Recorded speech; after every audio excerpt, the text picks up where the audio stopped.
की स्तुति करी। नरसिंह जी उठे, बाबा भोलेनाथ ने कहा बैकुंठ का निवास करिए। भगवान नरसिंह बैकुंठ में जाकर निवास। जब नरसिंह जी बैकुंठ चले गए, जाने लगे तो ऋषियों ने, संतों ने नरसिंह भगवान को रोक कर कहा कि आपका अंश यहां रखिए।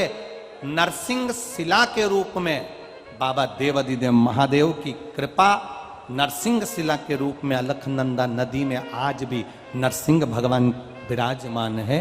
कभी आप लोग बद्रीनाथ जाएं तो पुल पर से जब बद्रीनाथ का दर्शन करने के लिए जाते हो, राइट में जो ताप्ती कुंड है जिसमें गर्म पानी होता है, उस कुंड से बिल्कुल नीचे की ओर देखोगे तो एक नरसिंह शिला मिलेगी। ये नरसिंह शिला का बड़ा महत्व है।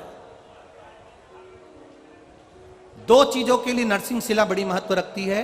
एक, अगर मान लो किसी को झटके आते हो, मिर्गी का दौरा लगता हो, बार बार बेहोश हो जाता हो, बार बार उसे झटके आ रहे हो, सारी दवाइयां कर ली हो, तो उसको पांडुकेश्वर का जल और उसी के स्वरूप में नपा हुआ एक मौली नाड़ा सिक्के में लपेट कर नरसिंह शिला की ओर डाल दिया जाता है।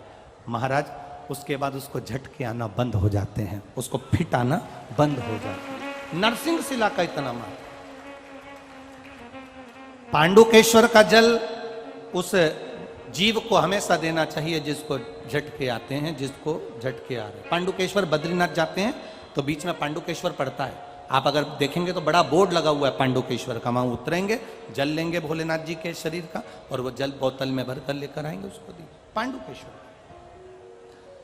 नरसिंह शिला, जिन हालत में बात चल रही है और वो तलाक नहीं चाहते तो भी तलाक हो रहा है, किसी भी रूप में, कहीं ना कहीं किसी ना किसी रूप में आपस में संबंध बेकार हो रहे हैं, तब नरसिंह शिला का प्रयोग, मौली का प्रयोग, पूर्व में भी हमने कथा में कहा है, वो डला होगा यूट्यूब पर, वो कर सकते।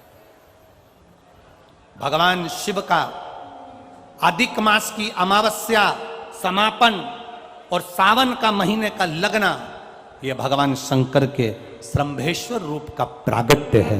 बोल शंभेश्वर महादेव की जय। भगवान